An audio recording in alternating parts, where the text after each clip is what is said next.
अजब वाक़े बताता हूँ। मूसा अलैहिस्सलाम एक मजलिस में तशरीफ़ फरमा थे। आपकी मजलिस में इबलीस आ गया।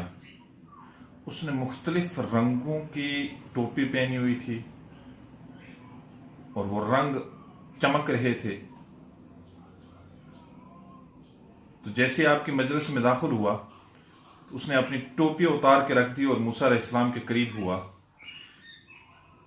तो मूसा अलैहिस्सलाम ने पूछा कि कौन है तू? इबलीस ने कहा कि मैं इबलीस हूं, मैं शैतान हूं। तो मूसा अलैहिस्सलाम ने फरमाया, अल्लाह तुझे मौत दे दे, यहां क्यों आया है?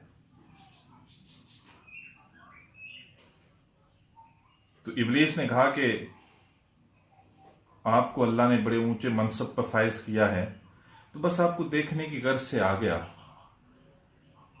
मूसा अलैहिस्सलाम ने पूछा, ये तूने जो टोपी पहनी है मुख्तलिफ रंगों की, ये क्यों पहनी हुई है? तो इब्लीस कहने लगा, इसी टोपी की वजह से ही तो मैं लोगों को, बनी नो इंसान को फरेब में डालता हूं, धोखे में डालता हूं। ये जो मुख्तलिफ रंग दिखते हैं, मैं बुराइयों को बड़ा रास्ता करके, बड़ा उन्हें पेंट करके, बड़ा खूबसूरत बना के उन्हें मैं उनके सामने पेश करता हूं। वो फिर वरगलना शुरू हो जाते हैं, मेरे फरेब में आ जाते हैं। मूसा अलैहिस्सलाम ने पूछा कि तू किस तरह किसी शख्स को, किसी इंसान को किस तरह अपने जेर कर लेता है, अपने फ्रेम में फंसा लेता है, अपने जाल में फंसा लेता है?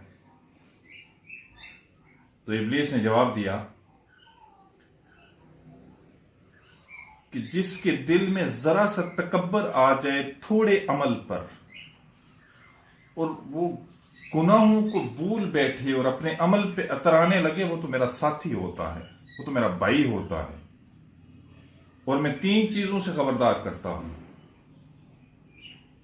कि वो 3 चीजें ऐसी हैं, वो 3 काम ऐसे हैं, जब वो होते हैं तो मैं फौरन पहुंचता हूं, मैं अपने किसी चेले को भी नहीं भेजता।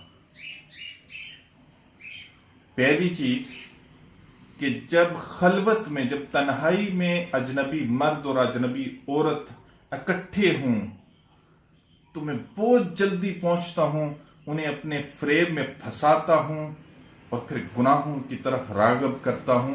मैं किसी अपने चेले को भी नहीं भेजता। दूसरा, जब कोई शख्स वादा करता है तो मैं बहुत जल्दी पहुंचता हूं ताकि ये वादे की तकमील न कर सके।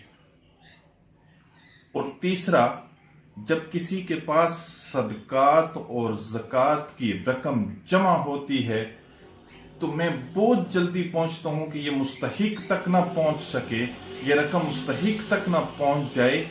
मैं उसकी नीयत में फरेब डालना शुरू हो जाता हूं, उसे उस इरादे से हटा देता हूं।